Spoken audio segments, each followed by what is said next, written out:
fazer um aviso porque eu tô meio gripado e a minha voz tá bem zoada. Eu não sei se isso ficou evidente no vídeo ou não, mas eu vou deixar um aviso aqui de qualquer maneira. Olá pessoal, bem-vindos a mais uma sessão Trashback da Trasheira Violenta. Eu sou Osvaldo e o filme da vez é Dia dos Namorados Macabro, do original My Bloody Valentine, um filme slasher canadense de 1981. Nos anos 80 foi quando aconteceu o boom dos filmes slashers, depois de uma sequência de sucessos inesperados na década anterior, e isso permitiu o lançamento de uma porrada de filmes sobre assassinos mascarados matando jovens em lugares aleatórios. Não tem uma apresentação muito elaborada para fazer sobre Dia dos Namorados Macabro. Dois produtores canadenses viram o sucesso que esses filmes que eu mencionei estavam fazendo e queriam fazer o próprio filme slasher que se passasse em uma data comemorativa que ainda não tinha sido aproveitada no terror. Eles escalaram para o projeto o diretor George Mihalka, que está fazendo o filme até hoje, mas nada que ficou tão conhecido como esse filme, e também o roteirista John Beard, que também escreveu o Happy Birthday to Me,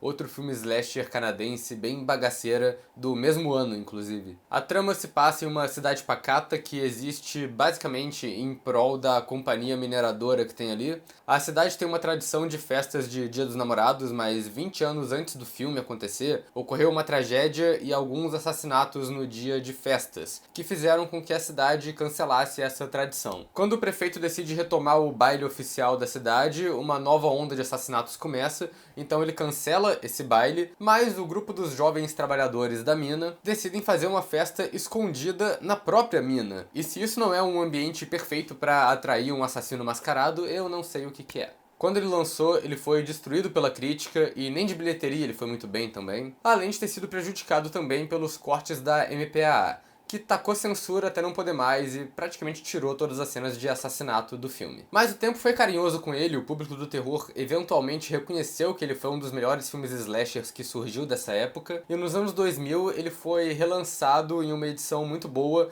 que tem várias cenas restauradas que foram cortadas antes. Também nos anos 2000 lançaram um remake de 2009, esse é um dos poucos remakes dos anos 2000 que eu não assisti ainda, nem é por saudosismo, por achar que o primeiro filme é intocável, nem nada, eu só não assisti.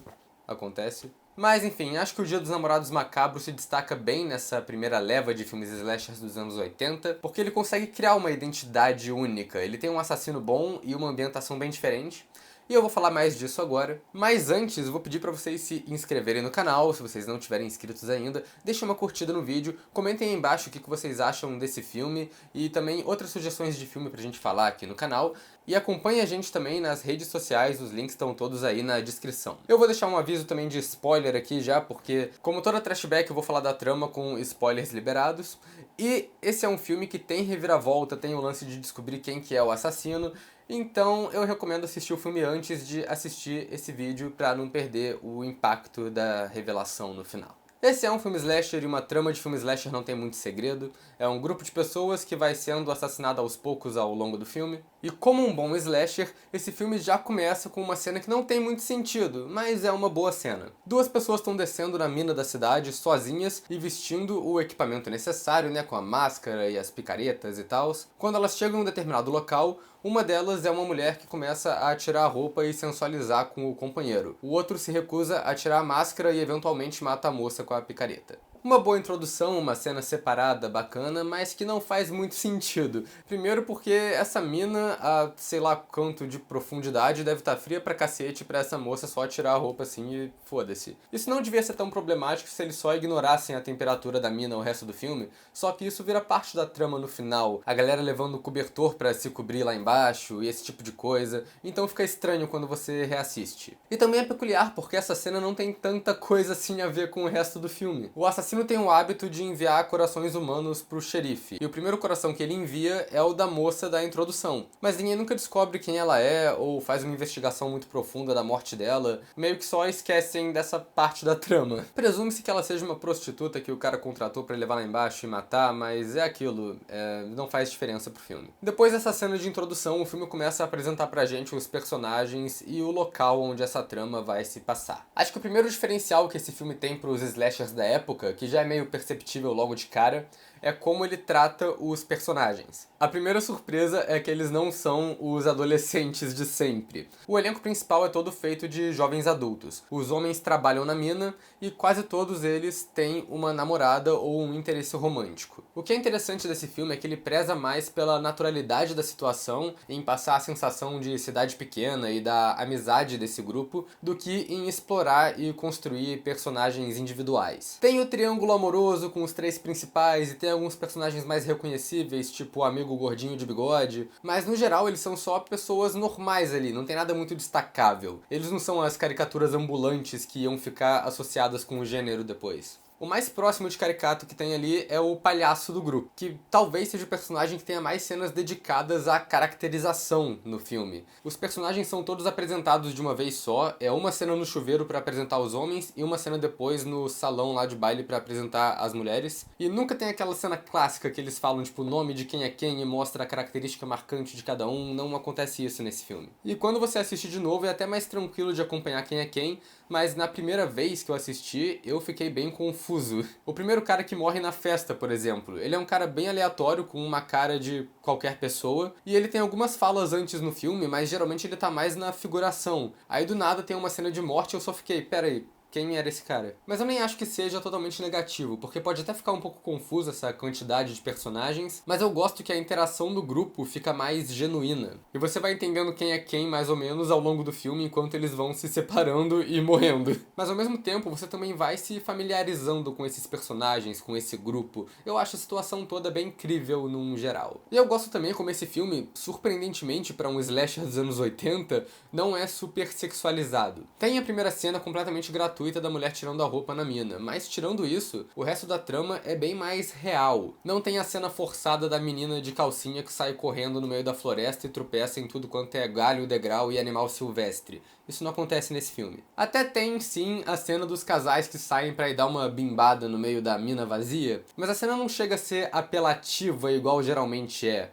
Acho que as atuações de todo mundo também funcionam pra passar essa naturalidade, igual Sexta-feira 13. O único personagem que pra mim não tem a mesma naturalidade, apesar de ter uma atuação legal, é o barman supersticioso. Esse é o senhor roteiro do filme, ele tá lá pra explicar pra gente a história macabra da cidade e do assassino, e depois ele tem uma cena de morte elaborada. Ele é o personagem que tá lá mais por conveniência do roteiro do que por qualquer outra coisa. Mas, como eu disse, atuações decentes de todo o elenco, a exceção pra mim é o protagonista. Eu não sei, eu acho esse cara bem monótono e o personagem não ajuda muito. O drama central da trama, além do assassino matando gente, é que o TJ, o protagonista, namorava a Sarah, mas ele do nada saiu da cidade, foi viajar sem avisar, desapareceu, ficou meses sem dar notícia, sem ligar pra ninguém, ninguém sabia se ele tava vivo. E aí quando esse êxodo dele dá errado, ele volta pra cidade e quando ele chega lá, a Sarah agora tá namorando com o Axel, que era amigo dele, e ele fica putinho. Então é aquilo, o protagonista já começa o filme como o ex-mala, e ele não tem muito desenvolvimento de personagem além disso não, ele termina o filme como ex-mala também. Mas não apenas isso, se você prestar atenção nele ao longo do filme, você vai ver que o cara só dá ideia errada. Quem dá a ideia de fazer a festa escondida no lugar mais remoto da cidade? Ele. Quem dá a ideia da galera se separar quando tá dentro da mina sendo caçada por um assassino? Eles sabem que eles estão sendo caçados por um assassino. É a famosa pior ideia possível de um filme de terror. Quem dá essa ideia é o nosso querido protagonista. Acho que se a reviravolta no final fosse que o TJ era o assassino o tempo todo, isso ia ser, na verdade, genial. Porque você ia reassistir o filme e ia pensar, caraca, o maluco arquitetou isso tudo. Mas não é ele que é o assassino, então ele só é burro mesmo. Coitado. Mas vamos falar um pouco sobre o assassino e sobre a reviravolta agora. Geralmente dá pra dividir os filmes slashers em duas vertentes. Vou inventar essa teoria aqui agora. A primeira é o estilo Massacre da Serra Elétrica ou Halloween. Você sabe quem é o vilão desde o começo. A graça do filme é ver como os personagens vão escapar ou derrotar esse vilão. Ou a graça do filme é só ver o vilão matando os personagens mesmo, não tem problema nenhum nisso. O segundo tipo é a vertente do giallo, que é o que o Sexta-feira 13 faz também. É a trama focada no mistério. O assassino nunca é visto e você não sabe a identidade dele, mas presume-se que ele é um dos personagens e você não sabe quem é. A graça do filme vem de descobrir qual personagem que tá matando os amiguinhos. O aspecto que eu acho que é onde Dia dos Namorados Macabro mais se destaca é exatamente o jeito que ele faz isso, porque ele tem uma estrutura que te leva a acreditar que você está assistindo o primeiro tipo de slasher, mas no final tem a reviravolta que mostra que era o segundo tipo de slasher o tempo todo. Na primeira metade, como eu disse, o barman explica a história macabra da cidade. Em um dia dos namorados, 20 anos atrás, 2 supervisores da mina foram embora pro baile, enquanto 6 homens ainda estavam lá embaixo. Aconteceu um acidente e os homens foram soterrados e o único sobrevivente foi um tal de Harry Warden, que ficou 6 semanas preso lá embaixo, comendo o corpo dos amigos para sobreviver. O Harry Warden ficou louco depois disso e, no dia dos namorados do ano seguinte, por vingança, ele mata os 2 supervisores. E isso cria a lenda urbana da cidade, que se eles voltarem a fazer o baile de dia dos namorados, o Harry Warden vai voltar e vai continuar a matar as pessoas. Então o filme cria essa figura do Harry Warden, que é bem baseado no Michael Myers, porque os 2 são um assassino local da cidade pequena que atacaram há muito tempo atrás e ficaram relacionados com uma data comemorativa. E o objetivo da trama é fazer você acreditar que esse homem é o assassino, principalmente por causa da subtrama do xerife e do prefeito que estão investigando o que aconteceu com o Harry Warden no hospital psiquiátrico em que ele estava internado, mas ninguém consegue dar uma resposta conclusiva para os 2. Mas ao mesmo tempo que tem isso, o ato final também começa a jogar a suspeita para cima dos personagens principais, principalmente o TJ e o Axel, que estão sempre indo e voltando, desaparecendo nos túneis da mina, e enquanto o assassino mata os personagens secundários. No final, é revelado que o Harry Warden estava morto o tempo todo e que o assassino de verdade era o Axel. Isso parece meio aleatório, mas eu gosto do jeito como é feito, faz um certo sentido. Acontece que o Axel é um cara meio desequilibrado, porque o pai dele era um dos supervisores da mina, então o menino viu o assassinato do pai, ficou traumatizado e agora é um assassino. Isso é uma reviravolta e uma motivação que são muito o tipo de coisa que aconteceria em um filme giallo. Inclusive o jeito que isso é revelado pra gente através de um flashback dele criança vendo o assassinato do pai é muito parecido com o flashback da reviravolta de Profondo Rosso, o Prelúdio para Matar do Dario Argento. Essa talvez seja uma história simplificada demais, meio psicologia de Bootkin, sabe? Mas esse é um filme bem simples, então acho que funciona. O único momento que essa revelação é problemática é na festa. O Axel precisaria trocar de roupa bem rápido pra conseguir matar o cara na cozinha e voltar pra festa depois como se nada tivesse acontecido. Aliás, isso na verdade é uma coisa que acontece constantemente no último ato. O Axel tem que estar o tempo todo trocando de roupa ali. Alguém tinha que fazer o remake desse filme na visão dele o tempo todo, que aí vai mostrar como ele sai da festa, veste a roupa de assassino rapidão, vai pra cozinha, espera alguém entrar sozinho lá, mata a pessoa, esconde o corpo, pega uma cerveja, tira a roupa de assassino, volta pra festa depois como se nada tivesse acontecido. O cara é um ninja. Mas já que eu tô mencionando ele, vou falar que eu gosto muito do visual do assassino. Eu acho que é bem único, o capacete, a máscara e a picareta. É uma coisa bem pra essa situação da mina mesmo. E também é misterioso e cria uma figura ameaçadora, como a gente pode ver por um dos planos mais famosos do filme, que é o assassino avançando nos protagonistas visto de baixo pra cima. E além dele ser bem relacionado com a mina, ele também incorpora o outro elemento do filme, que é o Dia dos Namorados, que ao invés de estar presente no visual dele, está presente no modo como ele age. Não só ele mata as pessoas na data, como ele também corta o coração das vítimas e coloca em caixa com formato de coração e coloca uns cartõezinhos com rimas macabras sobre Dia dos Namorados. Eu gosto como a temática de Dia dos Namorados é presente também no filme inteiro, não só no assassino. O filme tem algumas referências a corações, né, o símbolo da data. Tem as decorações da festa de Dia dos Namorados, que é bem óbvio, mas também tem a tatuagem na moça da primeira cena, e a placa e o nome da cidade, que se chama Valentine Bluff, tem a ver com o Dia dos Namorados também. E até quando o xerife fala pra eles registrarem a morte da velha no começo como um ataque cardíaco, né, um ataque de coração, ao invés de assassinato.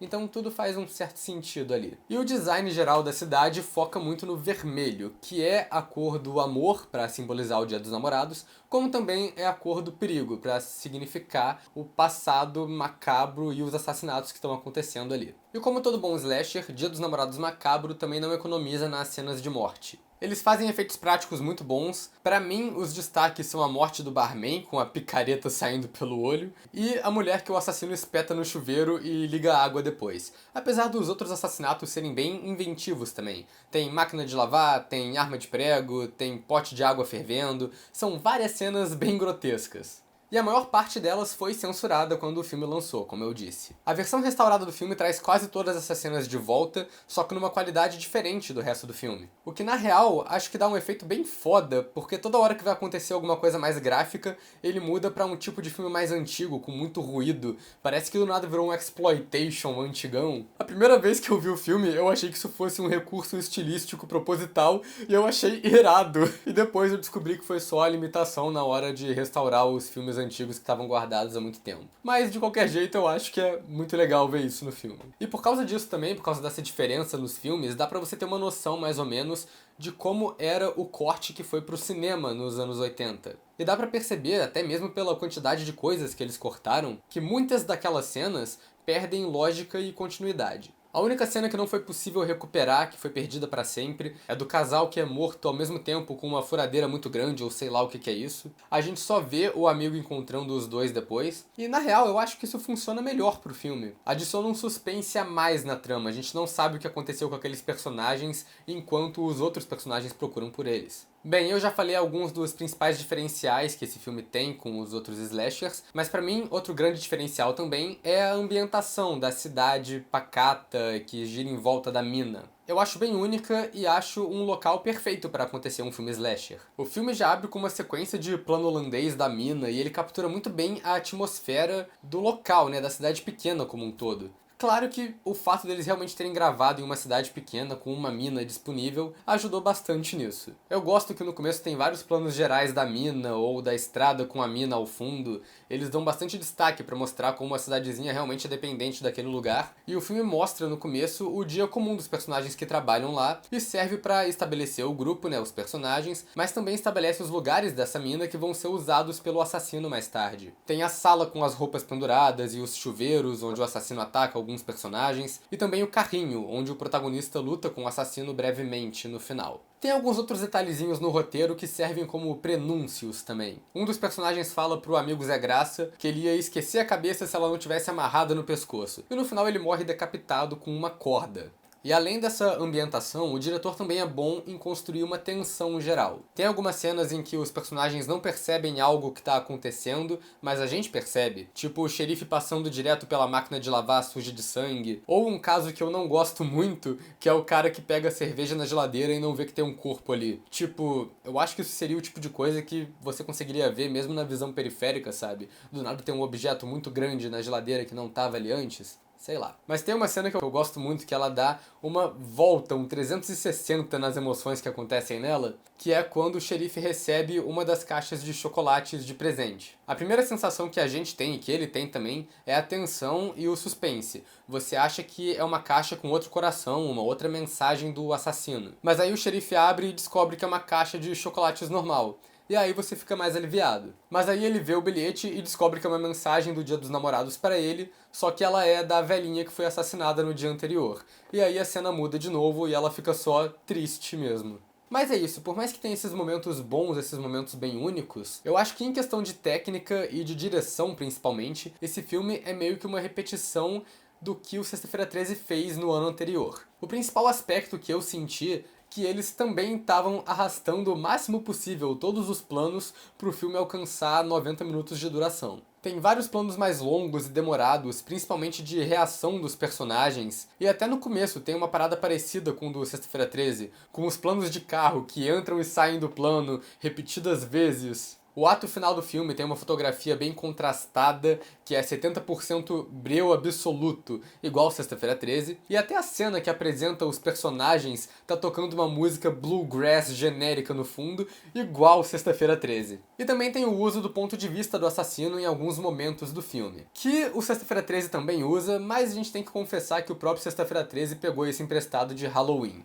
Então acho que a gente pode dizer que o Dia dos Namorados Macabro também pegou emprestado dessa mesma fonte. Mas isso também não é uma coisa negativa, porque sim, é uma direção bem parecida com a de Sexta-feira 13, mas esse é um filme slasher dos anos 80 que quer passar a sensação de naturalidade. O Sexta-feira 13 usa essas técnicas e faz isso muito bem, e são técnicas que funcionam bastante pra passar essa sensação também em Dia dos Namorados Macabro. Acho que nem tem muito mais o que falar desse filme, é aquilo, é um filme slasher bem tradicional, que sabe usar bem os seus elementos, efeitos, o assassino com um visual diferente, uma ambientação interessante e a abordagem de Dia dos Namorados, que faz a diferença e é bem utilizada na trama. O que eu gosto também, como eu disse, é como esse filme mostra várias influências. Tem o Sexta-feira 13, tem os filmes de Giallo e tem o Halloween.